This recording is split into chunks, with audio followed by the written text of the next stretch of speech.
କ'ଣ ଆପଣ ଏମିତିକା ଜୀବ ଦେଖିଛନ୍ତି ଯାହାର ଶରୀର 9 ପ୍ରକାର ଅଲଗା ଅଲଗା ପ୍ରାଣୀମାନଙ୍କର ଶରୀରକୁ ନେଇକି ବନା ହେଇଛି? ଏହିଭଳି ଏକ ପ୍ରାଣୀର ବର୍ଣ୍ଣନା ଓଡ଼ିଆ ମହାଭାରତରେ ଆଦିକବି ସାରଳା ଦାସ କରିଛନ୍ତି। ନବଗୁଞ୍ଜର।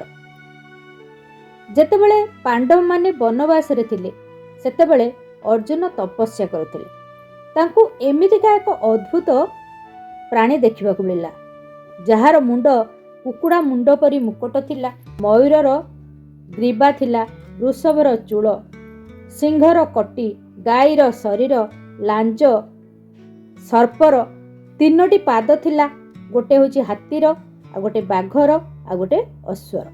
ଏହିଭଳି ଅଦ୍ଭୁତ ଜୀବକୁ ଦେଖିକି ଅର୍ଜୁନ ଭୟଭୀତ ହୋଇଯାଇଥିଲେ ଏବଂ ସେ ତାକୁ ସରସନ୍ଧାନ କରିବାକୁ ଉଦ୍ୟତ ହୋଇଥିଲେ। ହଠାତ୍ ଏତିକି ବେଳେ ସେ ଜୀବର ହାତରେ ତାଙ୍କର ଲକ୍ଷ୍ୟ ପଡ଼ିଲା। ସେହି ହସ୍ତଟି ଥିଲା ମଣିଷର। ସେ ହାତରେ ଗୋଟେ ପଦ୍ମ ପୁଷ୍ପ ଧାରଣ କରିଥିଲେ। ତେଣୁ ତାଙ୍କ ମନକୁ ଆସିଲା କି ଇଏ ବୋଧେ ହୁଏ ଭଗବାନ ଆସିଛନ୍ତି। ତେଣୁ ସେ ତାଙ୍କୁ ପ୍ରଣାମ କଲେ।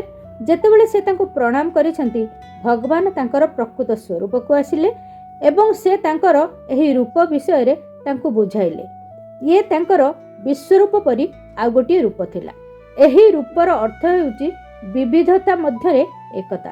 ବିଶ୍ୱର ପ୍ରତ୍ୟେକ ଜୀବରେ ଈଶ୍ୱର ଅଛନ୍ତି। ସୃଷ୍ଟିର ସମସ୍ତ ଜୀବ ଏବଂ ବସ୍ତୁକୁ ଈଶ୍ୱର ହିଁ ସୃଷ୍ଟି କରିଛନ୍ତି।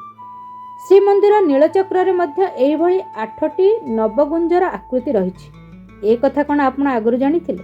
ତାହେଲେ କମେଣ୍ଟରେ କୁହନ୍ତୁ।